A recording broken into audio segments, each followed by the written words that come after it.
Alright, my friends, this is a Bromance battle report at 2,500 points. We're playing Blood and Glory, where if you break first, you give your opponent however many victory points.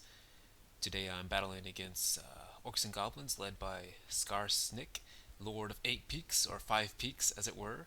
And I want you to appreciate Trixie Traps, my Storm Vermin Horde, a unit of rat darts, my level 1 wizard, my storm fiends, my battle standard bearer, and my bunker with full command all have to come in the reserve phase. So,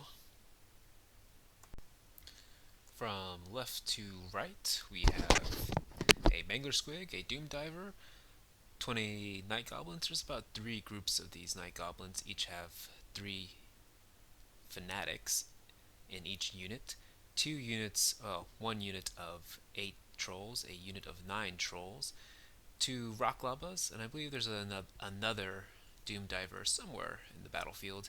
And then we have about 40 night goblins with 2 fanatics holding the BSB, 2 level 2 night goblins with the lore of undeath, and Skarsnik, the lord of 5 peaks, and cave squigs way to the right. Here's another look of Mean Green deployment. The 9 trolls, the cave squigs, another mangler squig. Both mangler squigs will be watching the rear end deployment zones to protect my friend's artillery from gutter runners. Here is Skaven deployment, 1 Doom Wheel, 5 Plague Sense Bearers, not 6, I am totally cheating, a Warp Lightning Cannon, 1 Rat Dart, I have 2 units of slaves, 45 and 46, with musicians and paw leaders. The unit on the left has my Grey Seer. He has Scum, the Dispel Scroll, 2 Warpstone tokens, and I also have my assassin hidden in that slave unit because there's no point to hide him anywhere else since all my other units are in reserves. And here's a close-up of Skarsnik, Lord of 5 Peaks, and the BSB, and a proxy troll. We apologize for all proxies, but Warhammer's expensive, and GW can't take all my money. Alright, so Skaven get first turn, and I guess during the shooting phase, the Warp Lightning Cannon blows the crap out of a Rock Lobber, which is always a good moral victory. Here, the rest of my army comes on. The Gutter Runners, the unit of Storm Vermin, and to the far left of the battlefield are my 4 Storm Fiends, and no one can move much because of rules.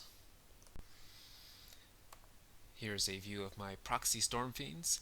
I have a grinder, 2 shock gauntlets, and the Doomflayer loadout. There's my BSB coming onto the battlefield. He has the standard of discipline, and I did not move much because I did not want to separate my army due to lack of movement with the restrictions of coming from reserves. So during my first turn, the Doom Wheel zips on forward. I expose my flank in hopes to skitterleap my magic resistance 3 Warlock Engineer to block the Cave Squigs. That did not work out, so here's a flank charge from the Cave Squigs, and that Doom Wheel is not long for this world. And lo and behold, the Doom Wheel. Here's an overview of Mean Green's movement phase. Things just saunter forward because he has nothing much to fear. And here is the reform from the Cave Squigs from Victory. That hill is an Anvil of All, but will have no effect on the battlefield. Top of Skaven turn 2, the Plague Sense Bearers charge into the Cave Squigs, and hopefully I will whittle them down as much as possible. Top of Skaven turn 2, the Gutter Runners show up and destroyed that Mangler Squig, which is outstanding. Unfortunately for the Sense Bearers, one of them failed their toughness tests, but we do a fair amount of damage before dying, but not as much as I was hoping.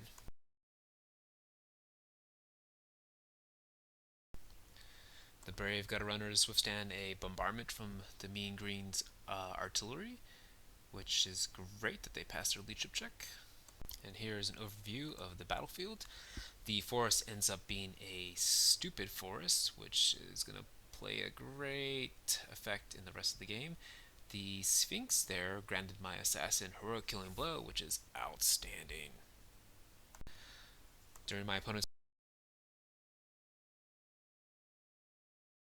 During Skaven magic phase, I skitterleap my Warlock Engineer with the MR3 token within 8 inches of those Night Goblins to draw out Fanatics, which I do. None of them make it to my Storm Fiends, and I make my March chests to walk around. And here's where I'm realizing that if I would have 6 Storm Fiends, I could be doing shooting and combat at the same time. But that's for later. If you'll please note, my Rat Dart passed its stupidity test, but failed its march test, and not thinking 2 steps ahead, I left him in the forest to allow the trolls to get an overrun into my slave bunker with my Grey Seer right there in the right corner, and I should have bailed immediately, foreseeing imminent doom, which is about to happen. Spoilers. I move my gutter runners up to shoot at the cave squigs. I do not do much, and I do not believe I will do much with the stand and shoot.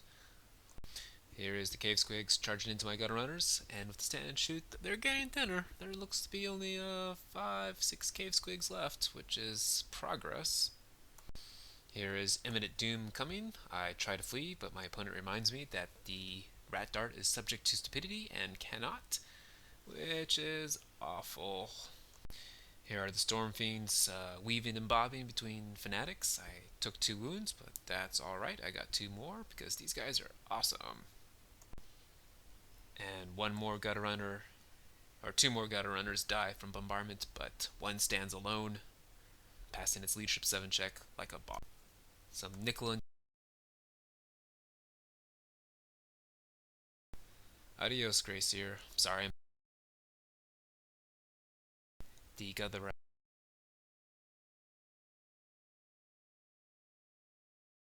The second unit of trolls crash into the storm vermin, which isn't so bad, but with the imminent demise of the Grey Seer, it's gonna suck.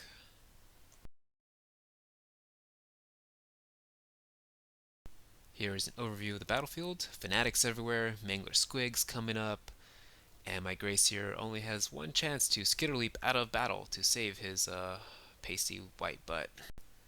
And alas, the poor Grey Seer dies, could not IF his way out, and that's pretty bad.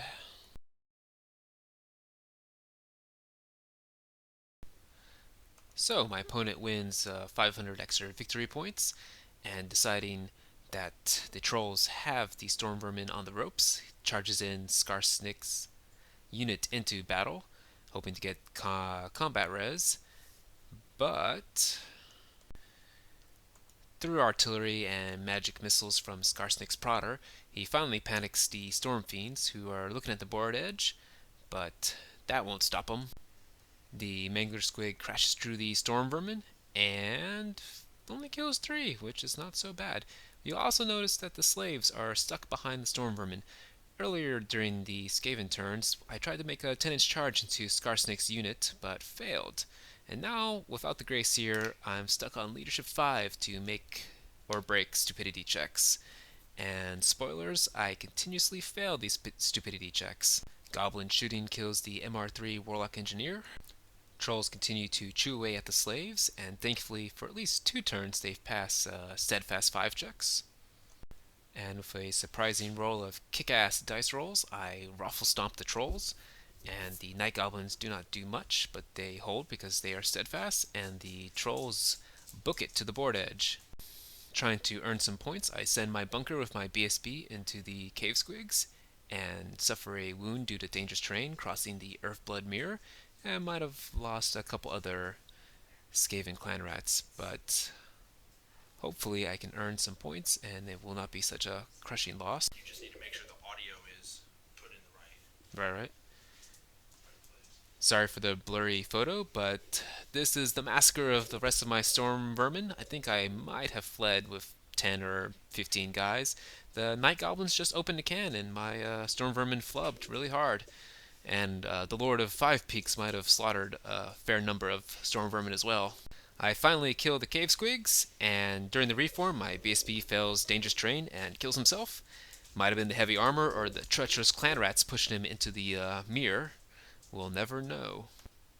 Here's an overview of the end of the turn. My storm vermin fleeing, the slaves finally dying to the trolls, and my slaves with my assassin failing stupidity yet again. Here we have the trolls fleeing still. Um, my storm fiends rallied, thankfully. More fanatics flying around.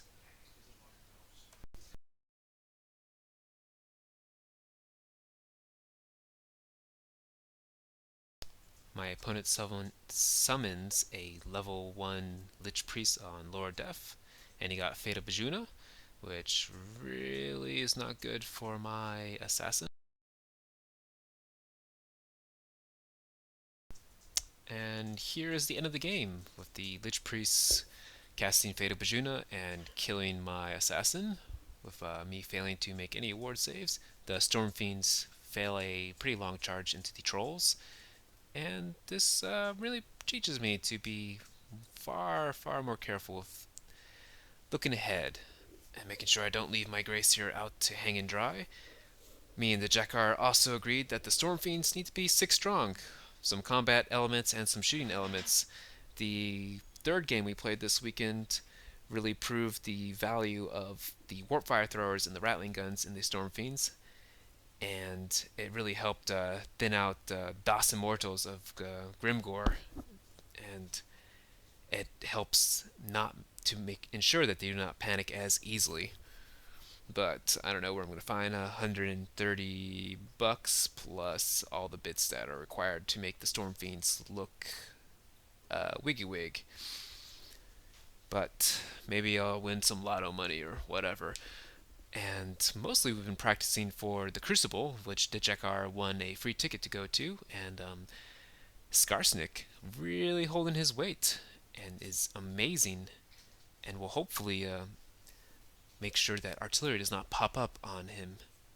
And other elements, just to screw with your opponent is just fantastic. I mean, any ambushing units that function well as ambushers and suck when they come on the board edge is really clutch. But thank you for watching, subscribe if you like the show, and peace.